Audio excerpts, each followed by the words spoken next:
Okay, so welcome back, everybody. Um, we ended lecture with the statement of the Koenig-Egervary theorem yesterday.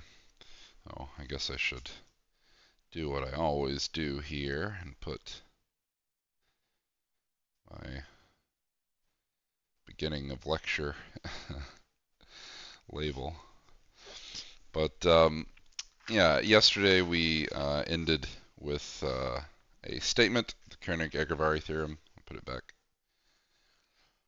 on. So here it is. So let G be a bipartite graph. The maximum number of edges in a matching in G is equal to the minimum number of vertices in an edge cover of G.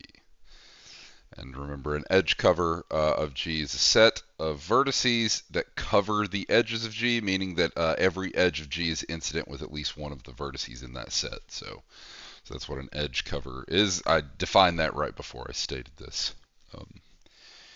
yesterday. And so the theorem relates the maximum number of one type of thing to the minimum number of another type of thing in the graph. Um, this is like there are an entire class of theorems in enumerating various things about a graph, and there's a lot of sorts of theorems that do this kind of thing, and I'm going to give some examples of that. But I'm not going to prove any of those other theorems, but I am going to prove this one. So next time is now. So we'll go ahead and prove this. So let M be a maximum matching of G. Okay. It's a bipartite graph, so let X and Y be the partite sets of G.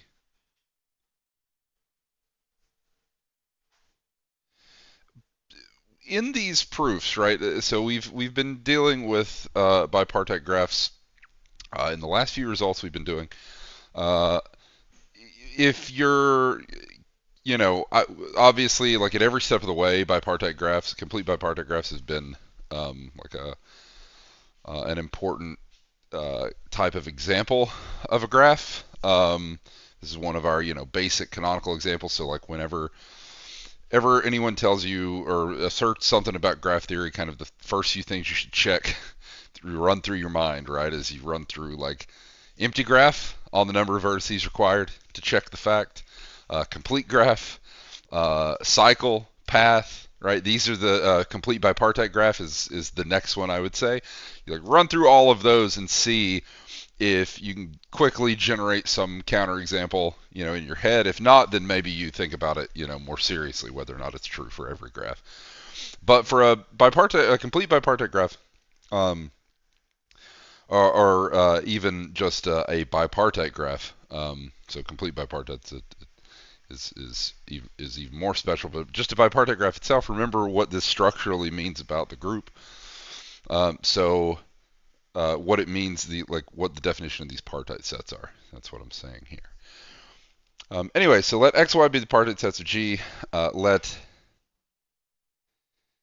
We'll say W be the set of all M unsaturated vertices of X.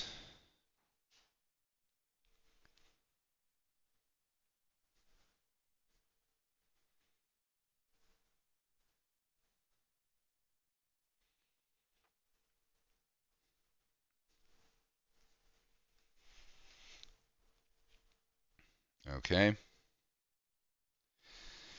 So then in this way, what is the size of M? What is the cardinality of the set M? Well, because G is a bipartite graph, X, Y are the partite sets, so what is this? This is going to be the number of vertices in X minus the number of vertices in W, because W, the vertices in W are not going to be counted here, of course, because they're M unsaturated, right? They're not an endpoint for one of these matching edges in M. Okay, so this count is true. If you want to see like what a picture of this looks like, if we have partite sets X and Y, there's the vertices in X that are part of the matchings. So maybe they do something like this. But then there's vertices here that are vertices in X, but they're not an endpoint for one of the edges in these matchings. So this set of all such vertices is what we're calling W here. Okay. So now, similar to what we did in the last proof, let A be the set of vertices of G that can be reached via an M alternating path from some vertex of W. So this is the set of all vertices in G that can be reached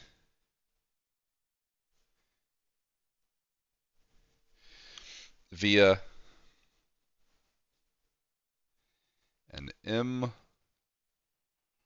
alternating path from some vertex of W.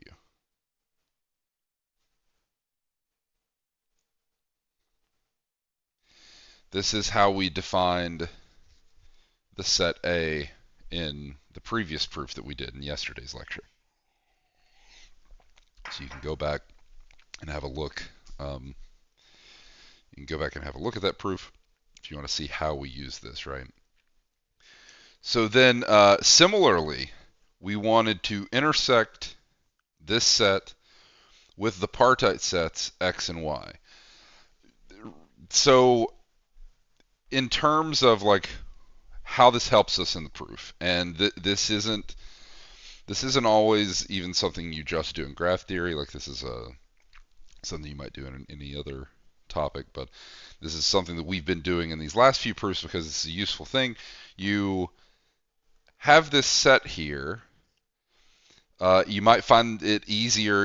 Of course, you could use you could build this using set builder notation, so you don't have to involve almost any words here. You could do this purely in symbols that are not letters of a language you understand.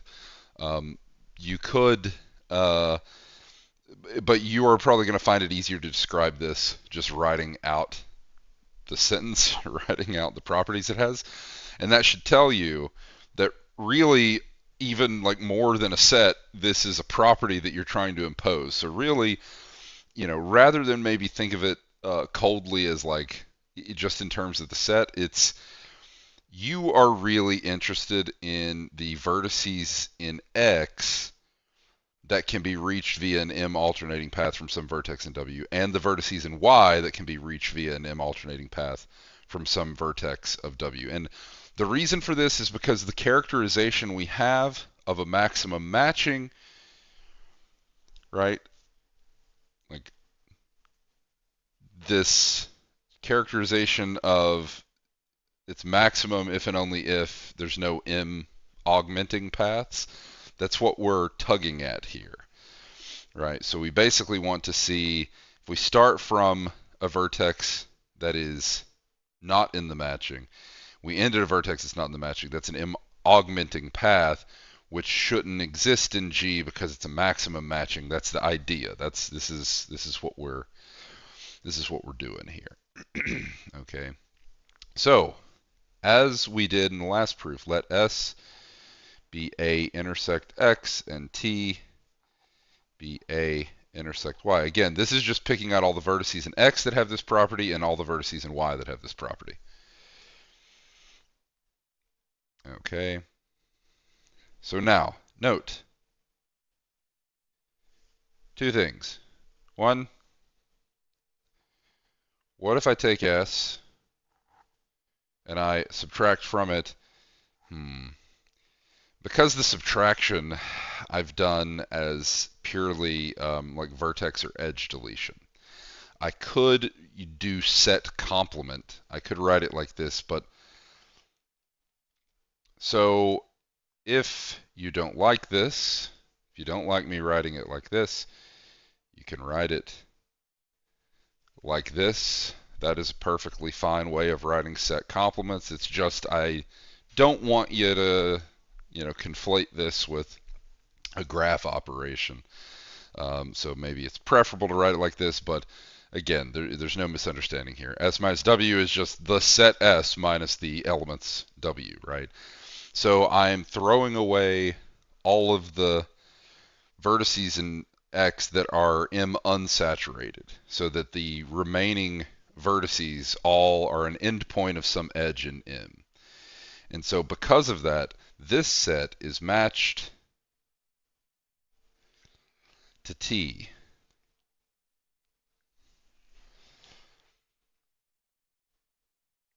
But being matched to T implies what?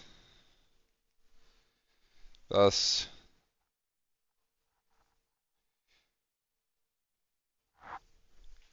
this size of W, the cardinality of W, is simply cardinality of S minus the cardinality of T.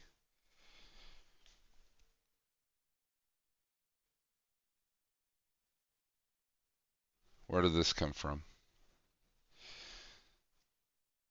So let's go back one step. The fact that this is matched to T gives me what? That the size of T is the size of S minus size of W. Adding the size of W to both sides, subtracting the size of T. That's where I get this. Okay, but maybe you just skipped directly to this. You saw, ah, yes, this is the difference. Okay. And also, again, because of how this is, because of how we have set this up, X, Y are the partite sets, and we're thinking of everything that's in W. These are exactly the vertices that are M unsaturated. So the other question is, what is the open neighborhood of the set S? Well, it's T.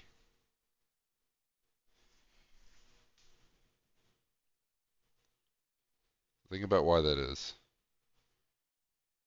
Right. S is the vertices in G that can be reached via an M alternating path from some vertex of W. And T is the set of all vertices in Y. Sorry, the S is the set of all vertices in X that can be reached via an M alternating path from some vertex W. And T is set of all vertices in Y that can be reached via an M alternating path from some vertex in W. Okay. So,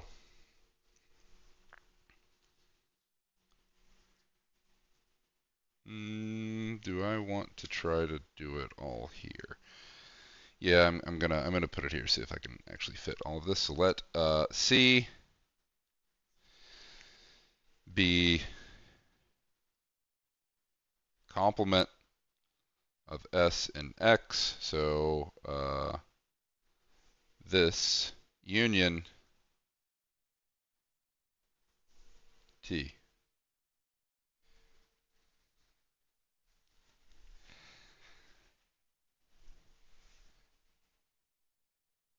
This C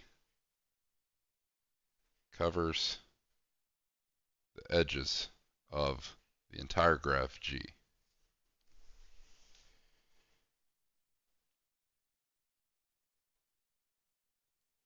Okay. So it's an edge cover. Think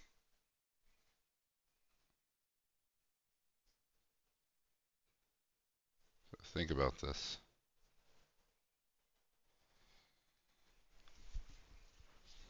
think about why it covers the edges of the whole graph G.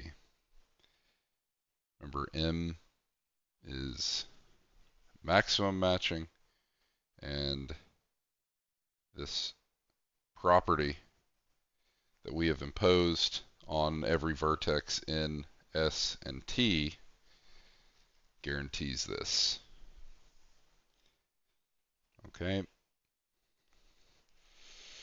Now, what is the count of elements in C? What is the cardinality of C? Well, just directly here, this is the cardinality of X minus the cardinality of S plus the cardinality of T. But W is cardinality of S minus cardinality of T, so this is the cardinality of X minus W.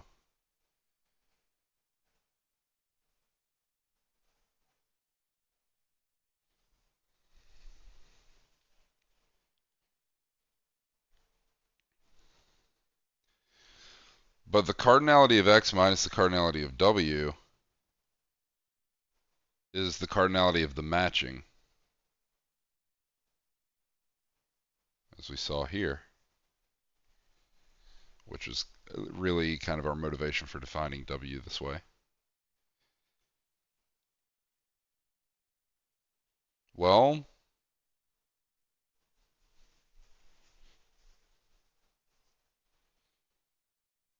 what is it that I want to do here? I claim that I'm trying to show that the maximum number of edges in a matching is equal to the minimum number of vertices in an edge cover. I assumed I had a maximum matching, so the cardinality of M is exactly the maximum number of edges in a matching in G, because M is a maximum matching. So its cardinality is exactly this number, maximum number of edges in a matching. And I'm trying to show that's equal to the minimum number of vertices in an edge cover of G. We found that C is an edge cover. Does it minimize the number of vertices among edge covers? That's the question. Well, let C prime be any edge cover of G. Since each vertex of C prime can cover at most one edge of M,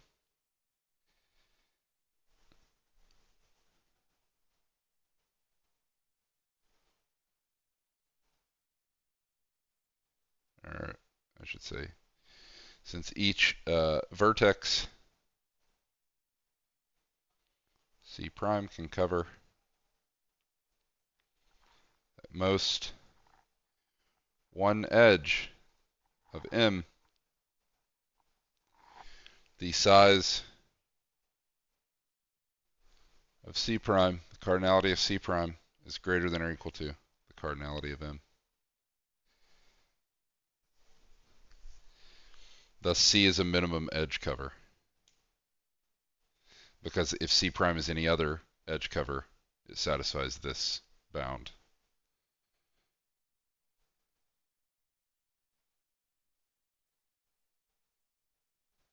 So C is a minimum edge cover, and the cardinality of C is equal to the cardinality of M, which is a maximum matching. So rounding it all back, if G is a bipartite graph, the maximum number of edges in a matching in G is equal to the minimum number of vertices in an edge cover of G.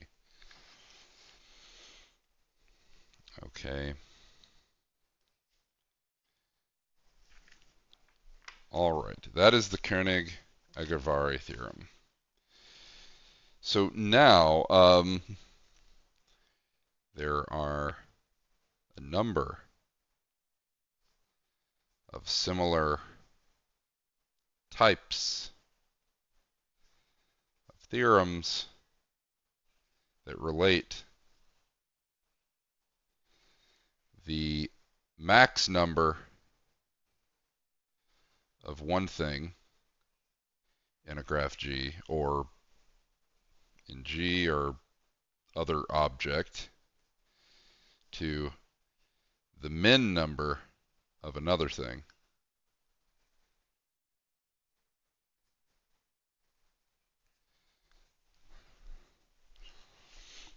So here are some examples.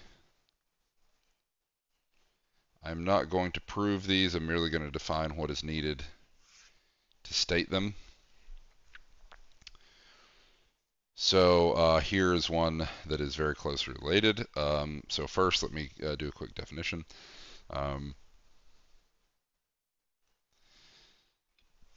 So let G be a connected graph.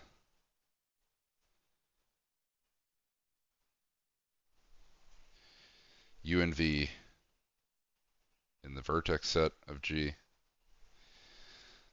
If S is a subset of vertices that does not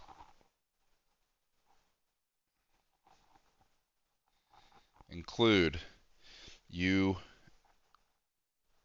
or V, and if the graph obtained by vertex deletion G minus S has U and V in different connected components,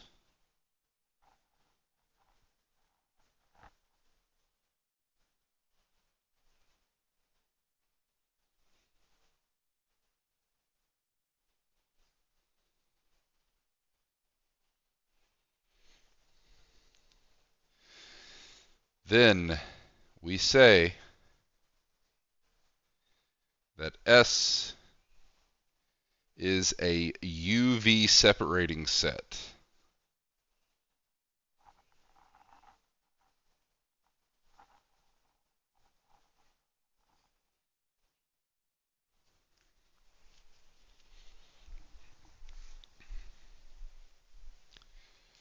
Okay.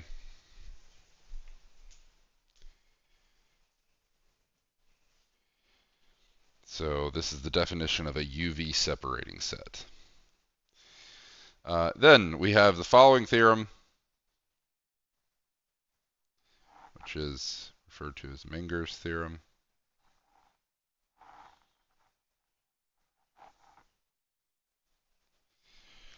Which says the following: let G be a graph and let U and V be vertices of G.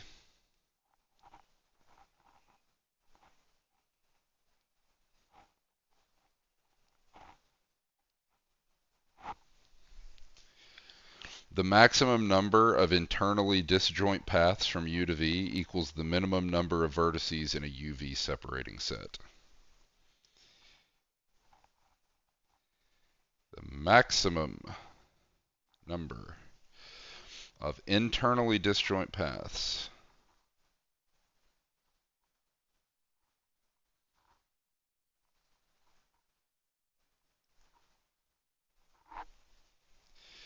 from U to V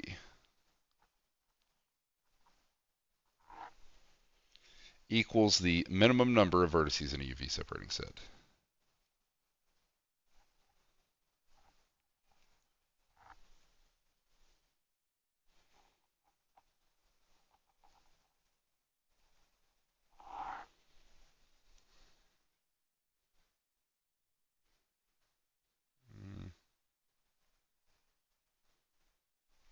So here's first example beyond Koenig-Egervary of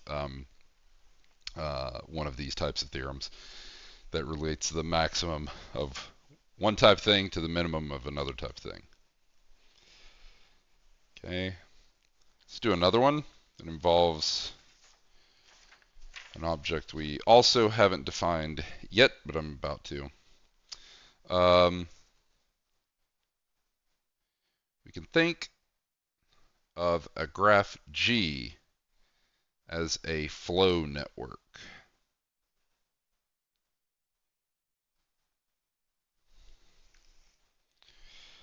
Okay, so we could think of it as a flow network. what this means is where one vertex is thought to be the source of the flow,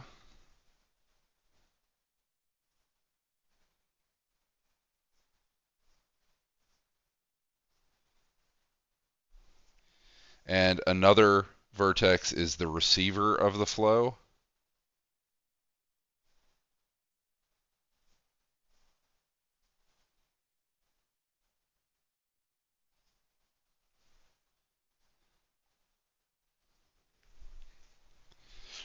So another vertex is the receiver of the flow. And these are connected by some number of intermediate vertices, each of which has a particular, what we'll call it, flow capacity.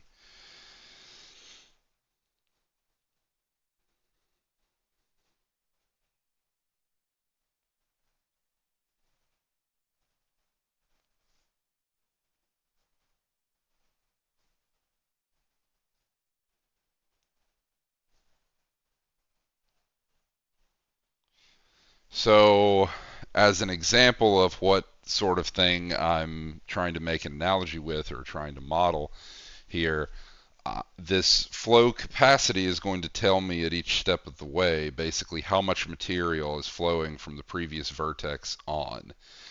So we have a source, it's emanating from the source is some amount of material emanating to these intermediate vertices, continuing on. Each of these have a flow capacity, which tells you what part of that material is continuing on past that vertex. You could ask yourself, like, what is the total flow, which would be the amount of material that's able to make it from source to receiver. So the total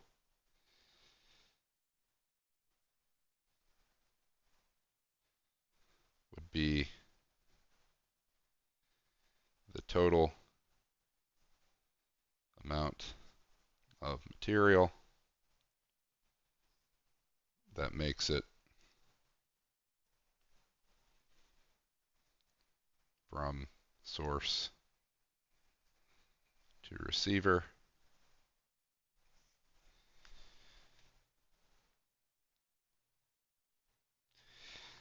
A cut in this network is a set of intermediate vertices whose removal completely cuts the flow from the source to the receiver.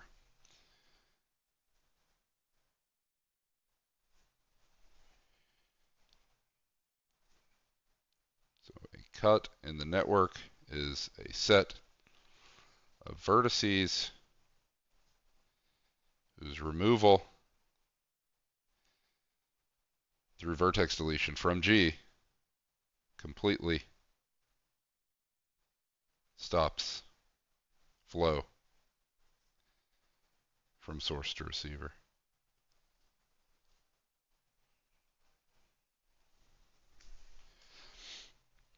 Okay. The capacity of the cut is simply the sum of these flow capacities for each of the vertices.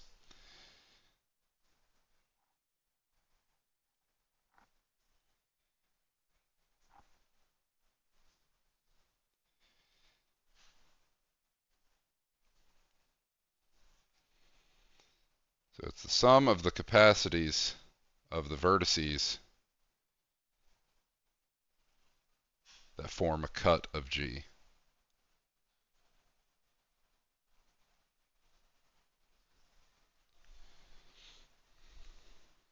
Okay. We have the following theorem,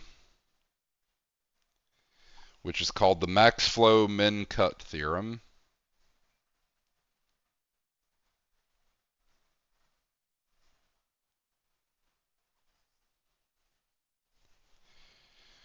Which is another one of these types of theorems relating the maximum of something to the minimum of another. So let N be a flow network.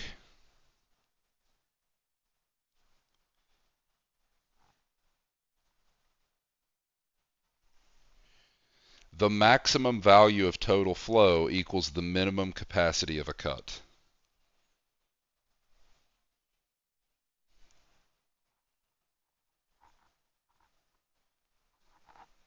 So the maximum value of total flow equals the minimum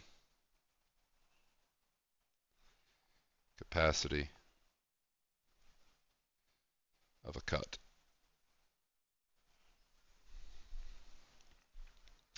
And now you see why it's called the max flow min cut theorem, because that's exactly what it's saying. Okay, that's exactly what it is telling you are related to one another. Okay. See one more example of these sorts of theorems. Again, I know today is going to feel more like a very quick survey day because we're just kind of rapid fire going through a bunch of results here. So let's talk about the notion of independent zeros in a matrix. So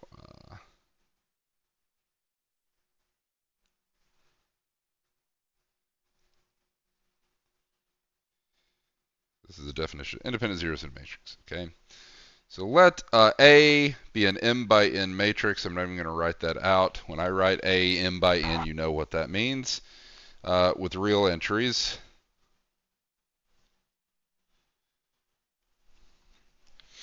Okay. A set of independent zeros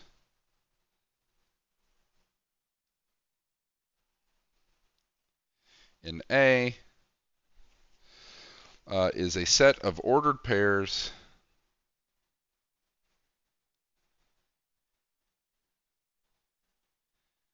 You can think of these ordered pairs telling you the where in the matrix this is happening. So it's a set of ordered pairs. We'll say I1, J1, I2, J2, and so on, up to, we'll say I sub t, J sub t. That's fine.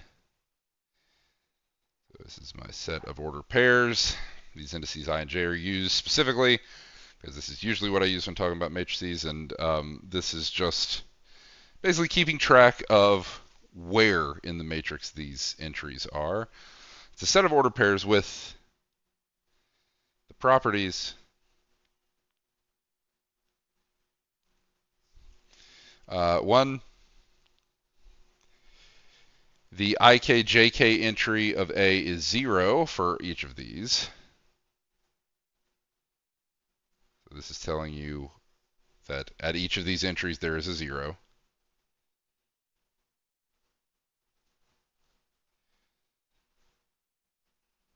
So this is for k 1, 2, all the way to t. So each of these are marking where a 0 happens in the matrix. But what makes these zeros independent is the following. If A is not equal to B, then IA is not equal to IB, and JA is not equal to JB. Stop for a second. You can pause the video if you want and think about what this is saying for these zeros. What does this say? It says that none of the zeros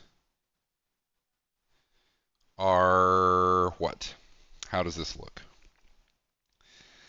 This is saying that for these sub-indices, if they have different values, none of the i's match, none of the first slots match, and none of the second slots match.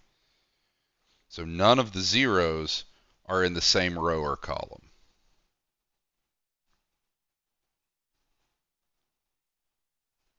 Now you know why they're called independent zeros. Okay.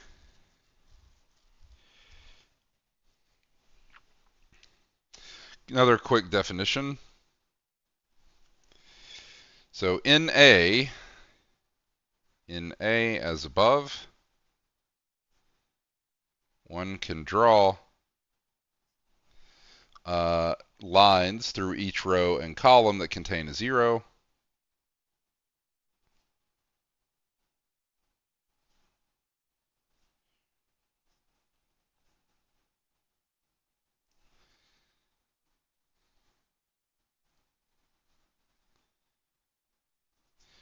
such a set of lines is said to cover the zeros of A.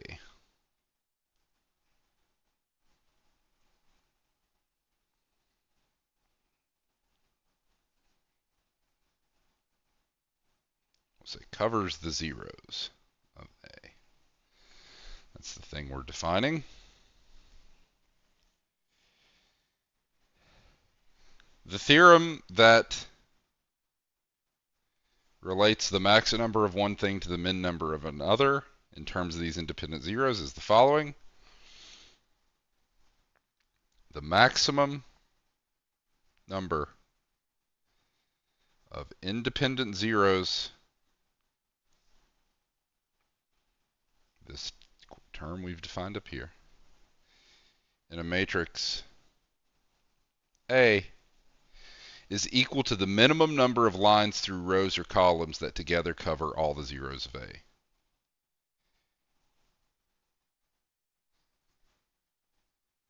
Is equal to the minimum number of lines through rows or columns that together cover all the zeros of A.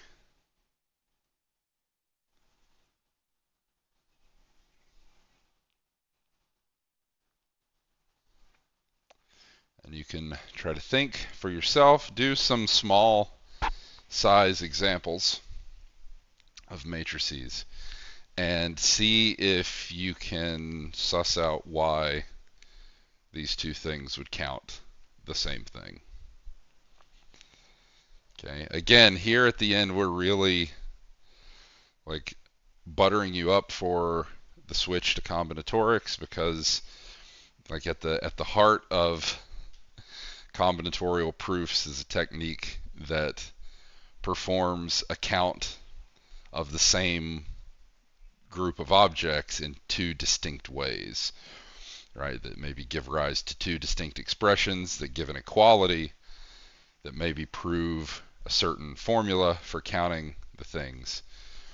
This is like kind of at the heart of most combinatorial proofs, is the notion that you can count a group of objects in distinct ways to arrive at various equations that relate these counts, or relate this count to something else, some other quantity that you can show counts the same thing. So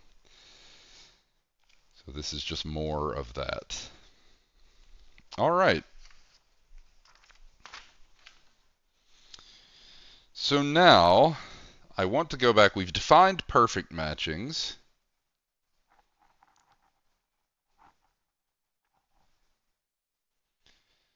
So we've defined perfect matchings. I want to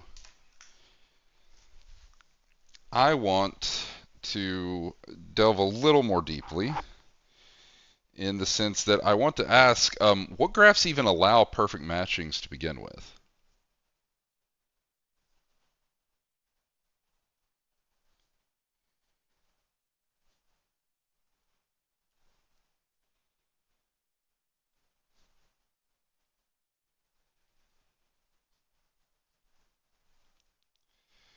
And very quickly, right, you think about it for a second. There's one major restriction that you might immediately see, right? That maybe if you rephrase what a matching even was on a graph, this makes it even easier to see. Which is there a restriction on the order of G, right? So is there anything you can say about the order of a graph if I tell you that graph has a perfect matching? Remember, a perfect matching is one that saturates all the vertices, right? So there isn't an odd vertex out. I might have just given it away there. Of course, I'm going to write this as A sub 1 to say this is one answer to this. So I know that G must have even order.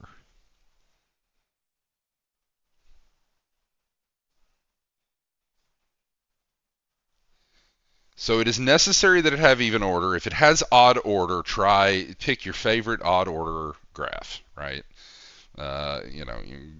Pick a graph with 5 vertices. Pick a graph with 7 vertices. Okay, why doesn't a perfect matching exist? Try to do it, and you very quickly see, well, there's an odd vertex out, right? There's a vertex can't be matched to anything in a way that it is a matching, and all of the vertices are taken care of, right? There's going to be a vertex that just can't be matched with anything and still be a matching. So it must have even order, but having even order is not enough on its own.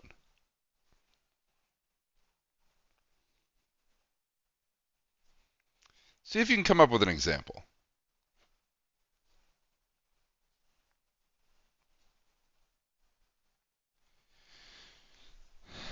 See if you can come up with an example of a graph that has even order but does not have a perfect matching.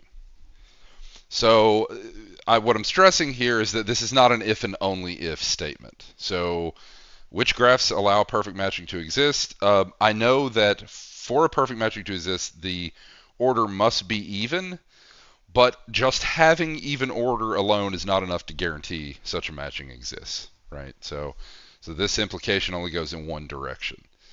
So that's one thing. This isn't a full answer, of course, but here's another answer that I do know, right? So we know that the even ordered complete graphs, the even ordered cycles, and the even ordered paths have perfect matchings. So if you were trying to cook up an example of an even order graph that does not have a perfect matching, you can't use one of these because all of these do.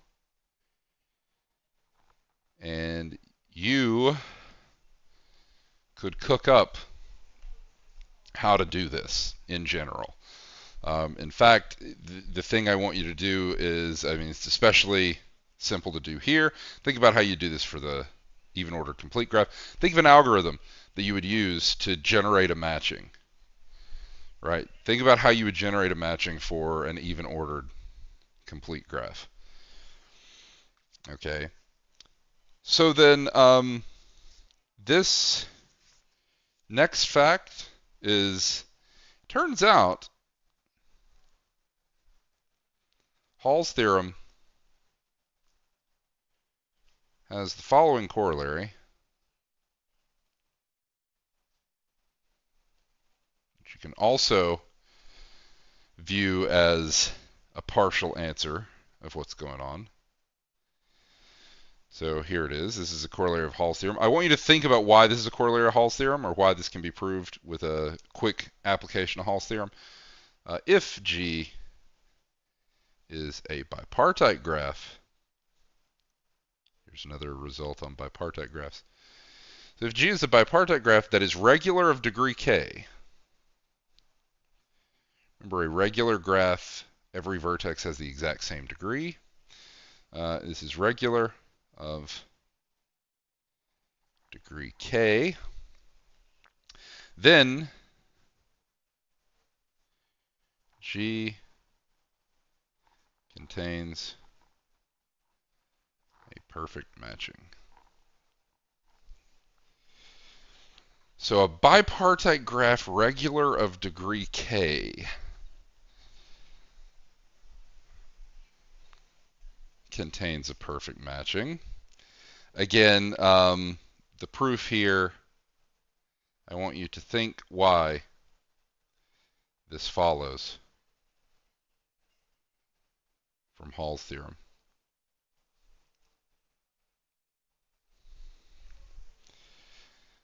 Okay.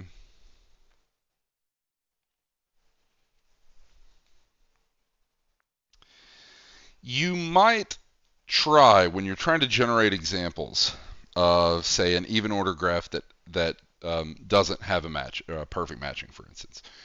You might say, well, it seems like if a graph has a lot of edges,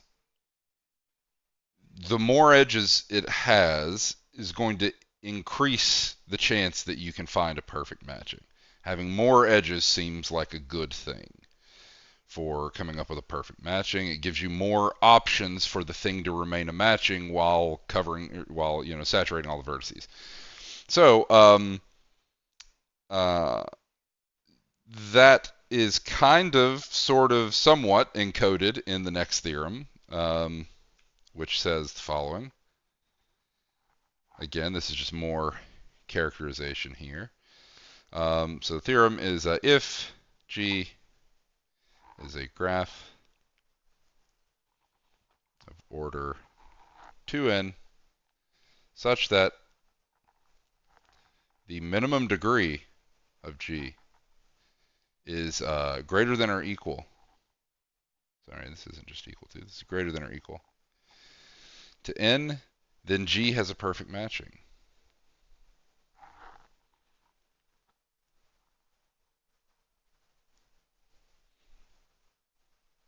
Notice the relationship between the order and your minimum degree here, right? So your minimum degree is at least half the order of this graph. Okay. Why is this true? I think I have room to finish this. If G is is a graph of order 2n satisfying this, then Dirac's theorem tells us something. What does Dirac's theorem say? Let's go through here. Let's pull it back up. Okay, give me 1 second. Rather than thumbing through a bunch of papers here, what I'm referring to as Dirac's theorem is the following. Let G be a graph of order n greater than or equal to 3 if the minimum degree of G is greater than or equal to n over 2, the order divided by 2, half the order, then G is Hamiltonian. So this graph is Hamiltonian. Maybe some of you remembered this result and this particular relationship between the minimum degree being greater than or equal to half the order. But that is exactly what we have going on in the assumptions of this theorem. So by Dirac's theorem, this implies that G is Hamiltonian.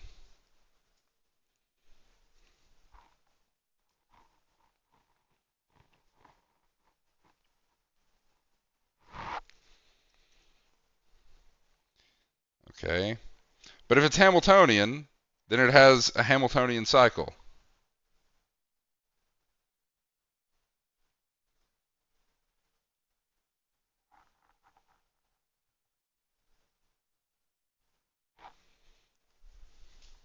Call it C.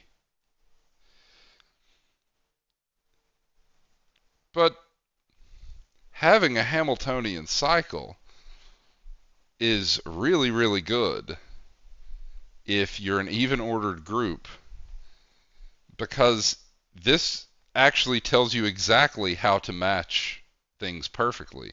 Because I can just use alternating edges of C to perfectly match every vertex of G, and it hits every vertex because this is a Hamiltonian cycle. So a perfect matching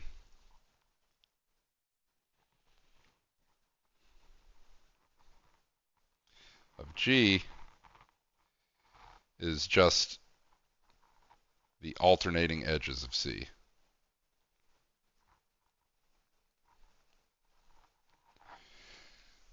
I don't mean that every perfect matching maybe is the alternating edges of G, but the alternating edges of C, but the alternating edges of this Hamiltonian cycle form a perfect matching, and that's all I care about, is whether or not one exists. Okay. So this is another characterization. Okay. Now, one more.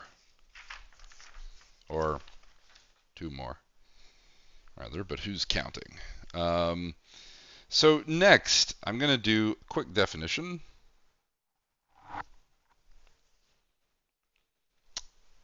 given a graph G, define capital omega of G to be the number of connected components of G with odd order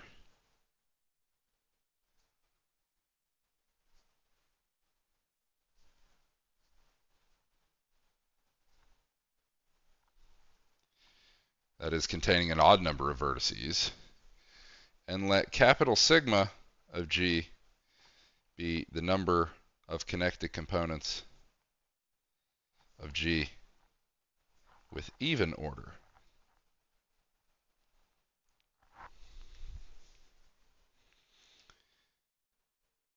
Okay. This next theorem is, I'm just going to go ahead and write this. I'll say this next theorem is one of the most famous characterizations of graphs G with perfect matchings.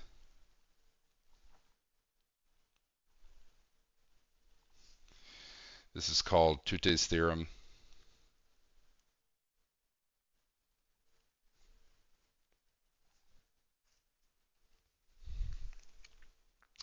So what does this say? Let G be a graph of order n greater than or equal to, actually this is true for even graphs of order 2, so might as well. There we go. So graph of order greater than or equal to 2. G has a perfect matching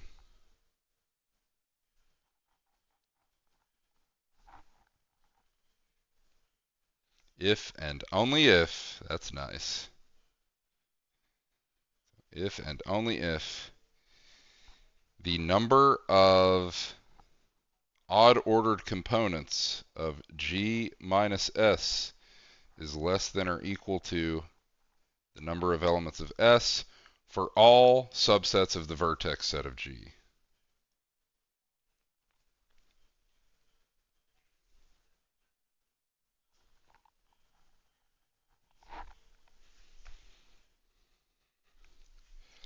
Think about this for a second. Okay.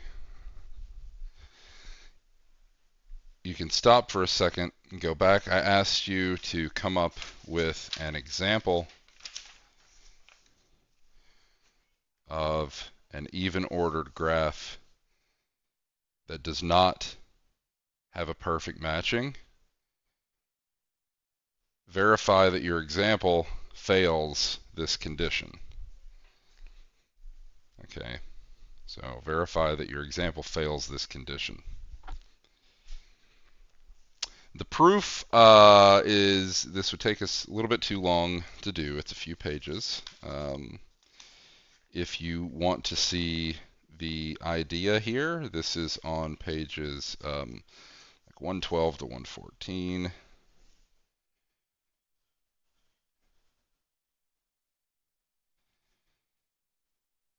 So if you want to see the idea behind the proof, you can have a look at it. One further question. What if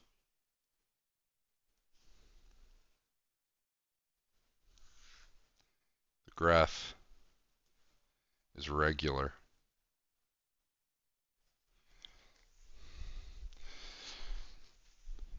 So you might have noticed that if we go back here, the graphs indicated that we knew had perfect matchings are regular, right?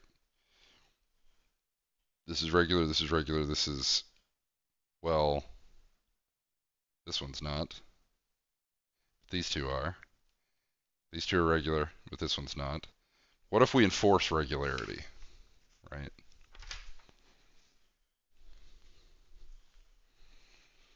So what if the graph is regular? Is that enough? Well, turns out This is enough for one regular or two regular. So this is enough in the one regular and two regular case.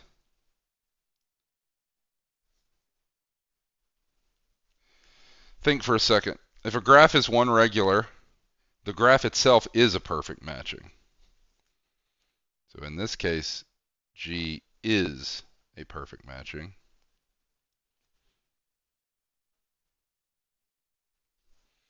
In the two regular case, G is a collection of disjoint cycles, so as long as each cycle is even, G will have a perfect matching.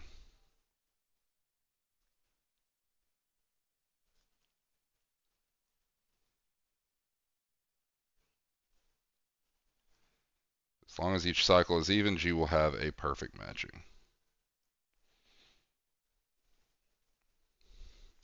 So these are pretty mild things here. We automatically get in the one regular case and two regular case, since G is just a disjoint collection of cycles. As long as each cycle is even, you get a perfect matching. But what about three regular?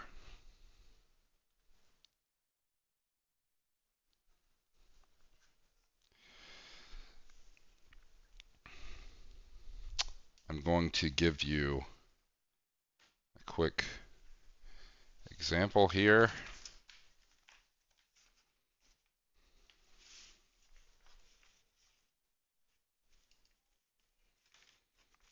This example is a three regular graph that has no perfect matching. So this is three regular, no perfect matching.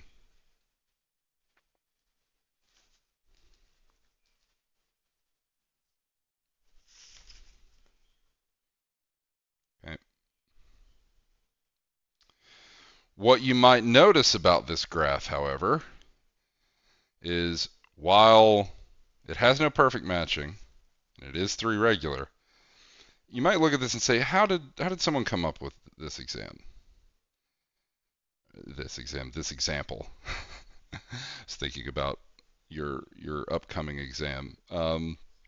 So how did someone come up with this example? Well, you will see here in a second that a person came up with this example essentially by forcing these bridges here to separate the graph in this way. So this graph has three very prominent bridges here. Remember, a bridge is an edge that if you removed it would increase the number of connected components. So this has those three edges as bridges. So what if instead of just say three regular, we also required the graph to be bridgeless? Well, the person that cooked up that example, and the previous example that I had referred to as the Petersen graph, so this is due to Petersen, proved the following theorem. So this is due to Petersen. This is to say that every bridgeless three regular graph contains a perfect matching.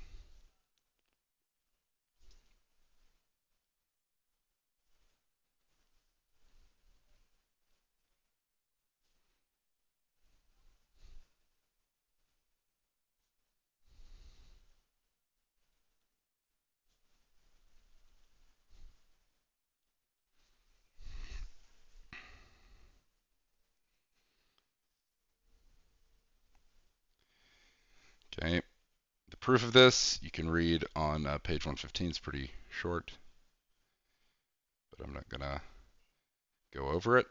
But this would, requiring it to be bridgeless would exclude that example that I just showed you. Okay, so being bridgeless and three regular is enough to have a perfect matching. Okay, there's many more interesting questions that you can ask here. In fact, I could keep going asking questions about perfect matchings, but these I just wanted to give you a decent characterization of a few things that you might notice almost instantly when it comes to this. And so that is that. What I what I wanted to do is, with discussing perfect matching, since we'd already defined them, to just kind of give you a quick idea of some restrictions they impose on graphs, or some of the more popular ones. But of course, like I said, it's not exhaustive. You can still find many, many different results about graphs having perfect matching, so you can delve as deeply into that as you want. But this is, this is a good taste of what you can expect. The last topic in graph theory that we're going to talk about is Ramsey theory and graph Ramsey theory. Now, Ramsey theory is maybe, like, in the loosest sense, could say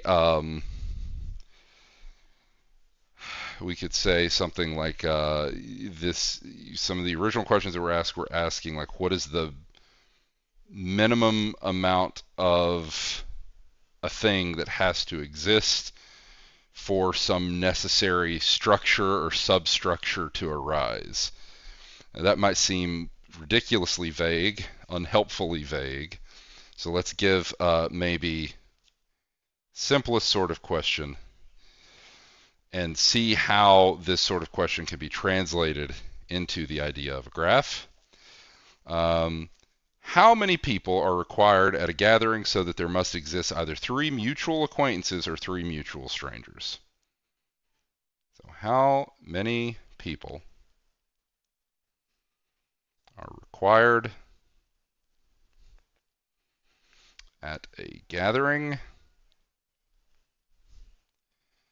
so that there must exist either 3 mutual acquaintances or 3 mutual strangers? Mutual in this sense is that they know each other, or they all know each other, or they all don't know each other. We'll think in a second in terms of graph theory what this is even asking. Okay. Ramsey theory is named after Frank Ramsey, who died very young. I think he was like 26 when he died, and he published a paper on a problem of formal logic that essentially gave rise to this theory that now bears his name. And what is called classical Ramsey theory amounts to attempting to compute this sort of number and some related sorts of numbers. So we could alter this. Instead of just being 3 mutual acquaintances and 3 mutual strangers, we could say 5 mutual acquaintances and 5 mutual strangers. As we're going to see, this might surprise you a little bit, but as we're going to see, answering these questions is about the hardest thing possible. It is an order of magnitude harder to do these things than pretty much any of the other sorts of questions we've asked in graph theory. And if you want to lump this into combinatorics, the same thing is true. And the reason that you'll see is that a lot of these sorts of questions, in the 100-ish years that Ramsey theory has existed, only like very, very few of these numbers have been computed. Like 9 of them basically have been computed. So in this way, this brings us to what we can call classical Ramsey numbers.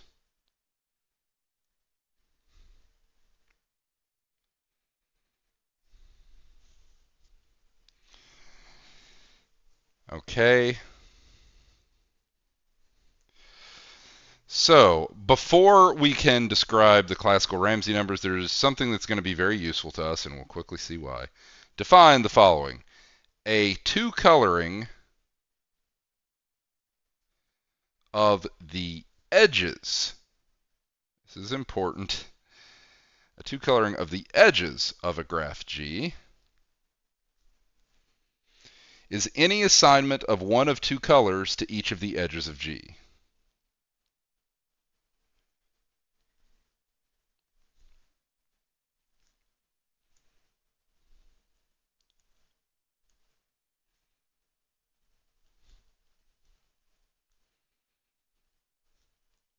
Notice how unrestricted this is, right? We're not talking about a proper two-coloring of the edges.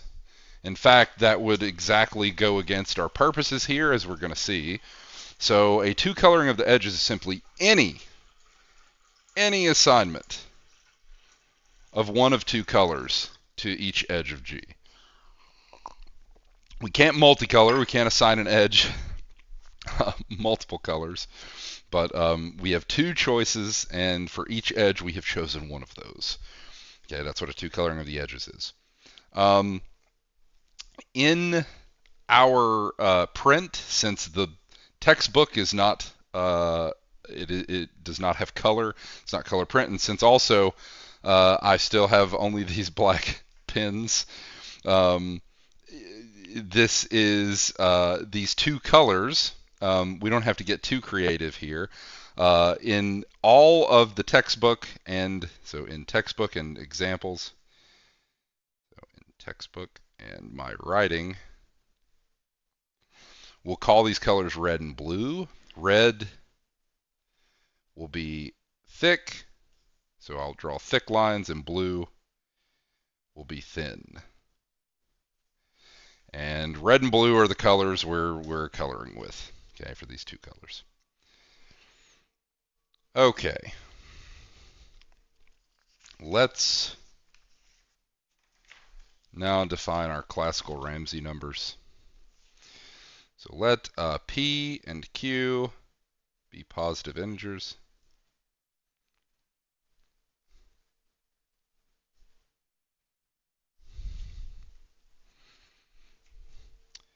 The classical Ramsey number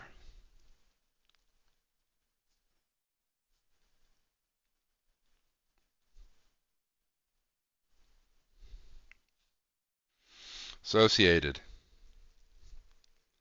to the positive integers P and Q is R PQ. It is defined to be the smallest integer n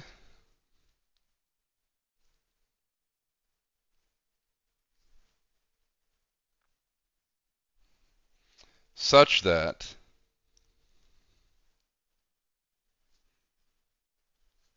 every coloring of the complete graph on n vertices, I shouldn't say every coloring, let's see, every edge to coloring. I will always specify, since we have a notion of a k coloring of a graph, which refers to a proper k coloring of the vertices, we are now referring to an edge to coloring. Okay, so the smallest integer n such that every edge to coloring of the complete graph on n vertices, so again, we're coloring the edges here, okay, either contains an entirely red, so a red k sub, I guess I used p first here, so I should say this is a red k sub p, or a blue, geez, writing backwards today, or a blue k sub q as a subgraph.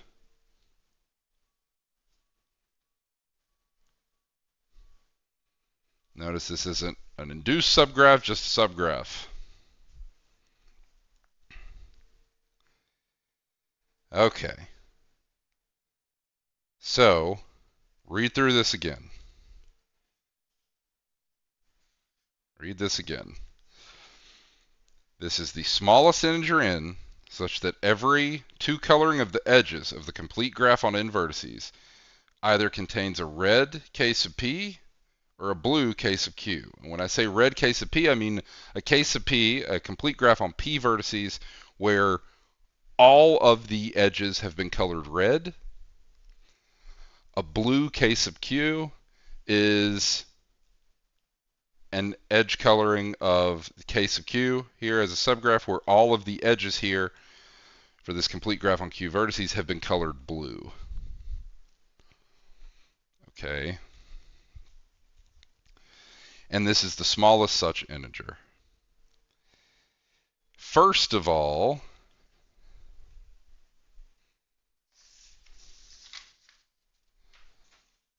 what does this have to do with anything that we just said earlier on the previous page?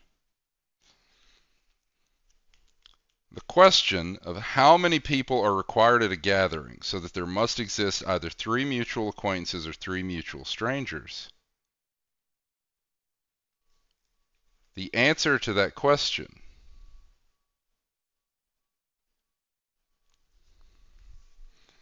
is the classical Ramsey number R33. But why?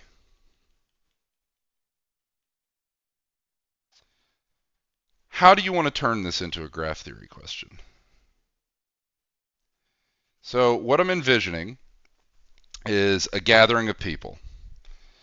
And I can think in my mind that, let's say it ends up being like a gathering of n people, right? So in this question, let's me go back here. So this is an aside. In a gathering of n people,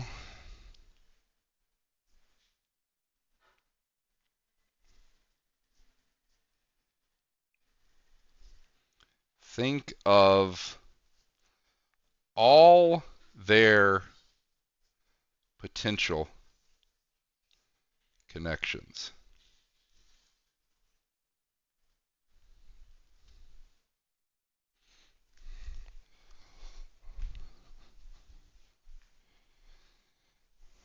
So what I mean by this is, oh, well, for a gathering of n people, all of their potential connections would be me. Here's all the people. We'll say there's 6 of them. Their potential connections would be this person could either know or not know any of these other people. And I'm thinking ahead here, and I'm going to say, well, if they know them, maybe like an edge between them would be colored red. And if they didn't know them, an edge between them would be colored blue. Right? And so at any way, there must be a potential connection here, which I could denote by an edge connecting every person to every other person. But if I do that, where every vertex is connected to every other vertex, is what I just said, right? Of course, because I've drawn it in this funky way, I have to be careful that I get all of them. Let's see, here. They get everything? Yeah, I think so. Here. Here. Yeah, might be missing.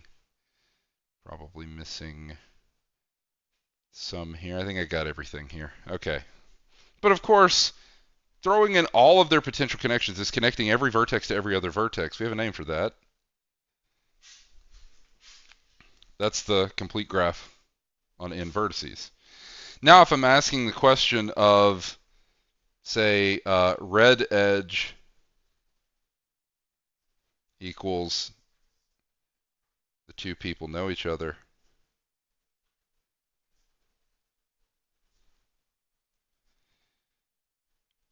for a red edge, the 2 people indicated here are the 2 endpoints of that edge. Okay. Blue edge, the 2 people do not know each other.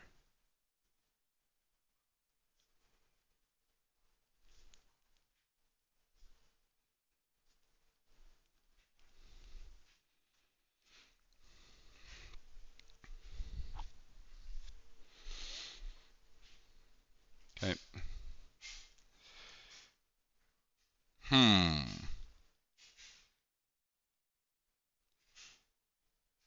So, if I go back, Look at this question. How many people are required to be at a gathering so that there must exist either 3 mutual acquaintances or 3 mutual strangers? What would 3 mutual acquaintances look like? Red edge, 2 people know each other. 3 mutual acquaintances would be 3 thick edges connecting 3 people indicated in this way.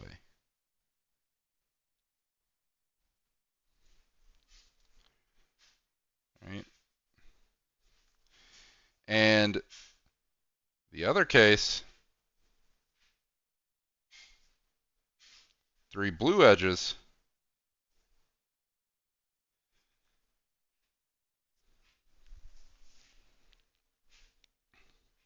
would indicate 3 people that do not know each other in this way. But this is 3 mutual acquaintances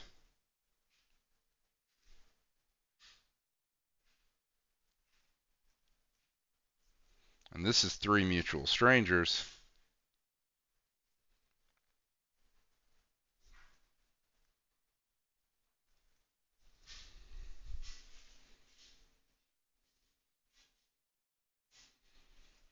But what is this graph?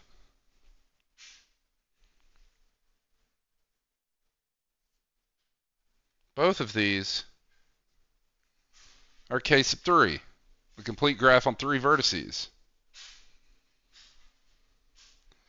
This would be a red K sub 3, and this would be a blue K sub 3.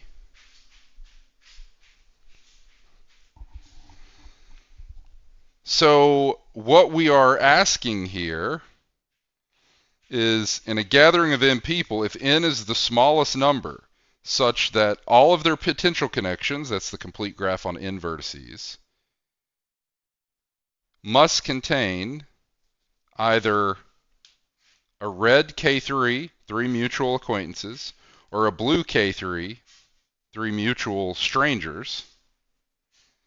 This is me asking what's the smallest number of people required at a gathering that must exist, or what's the smallest number of people required at a gathering that forces there to exist either 3 mutual acquaintances or 3 mutual strangers. But simultaneously, I am looking for the smallest integer n such that in an edge 2 coloring of the complete graph on n vertices, there's either a red K sub 3 or a blue K sub 3 as a subgraph. So this shows up as a subgraph of this K sub n. This is exactly this classical Ramsey number R33. Okay, and so this question, how many people are required at a gathering so that there must exist either 3 mutual acquaintances, 3 mutual strangers, is R33, this classical Ramsey number that I defined here. The smallest integer n such that every edge 2 coloring of the complete graph on n vertices either contains a red K sub p or a blue K sub q as a subgraph. Okay, let's do a quick check here. What is, here's a question. What is, say, R13?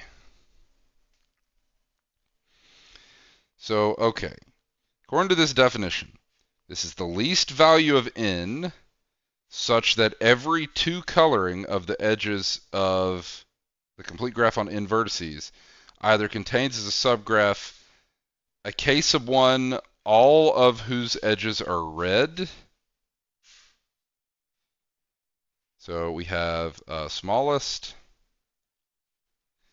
n such that K sub n edge 2 colored contains either red K sub 1 or blue K sub 3.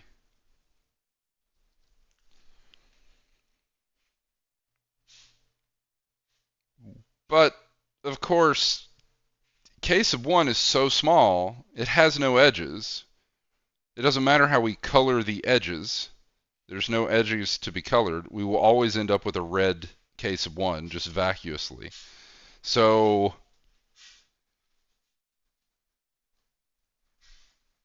okay, that was easy enough. Okay. It turns out that for the same reason,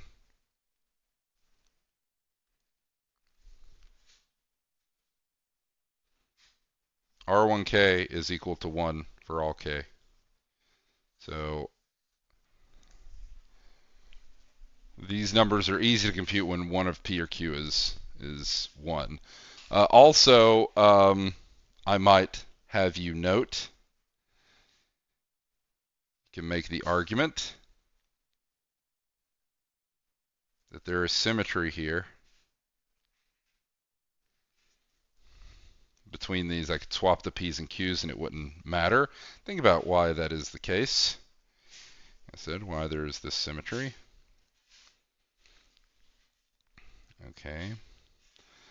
I'm more or less out of time for today's lecture, so I think what I'll do is stop and finish this bit about Ramsey theory on Monday, which I'll finish in like a little bit less than half the lecture, maybe like 30 minutes. On Monday, I'll finish this bit about Ramsey theory, and then we'll move on to combinatorics. So what I was going to do, I was going to post your your exam today. Rather than do that, I think I'm going to wait till Monday to do it. So you'll have a free weekend. You have your homework that's due tonight. So that's still due tonight, and I'm going to stop stream here in a second and have an office hour stream right after. So I'll stop the stream and send another invite so that this isn't just like tacked, like an extra hour tacked onto the stream, so that when you're going back and rewatching these videos, you don't have so much dead time. But yeah, I'll do that. I'll hold office hours today for this most recent homework. You don't have to worry about your exam till next week. I'll sign it on Monday, and it will be due Wednesday or after or something. And it will cover all of the graph theory stuff that we've done. So I think that is best. So at least this weekend you won't have anything to do as far as this class is concerned. But anyway, I'm going to stop here, and I'm going to start up the office hour stream, and I'll send you that invite here in like 10 minutes or so. So otherwise, I will see you all on Monday, where we finish the last of this graph theory stuff.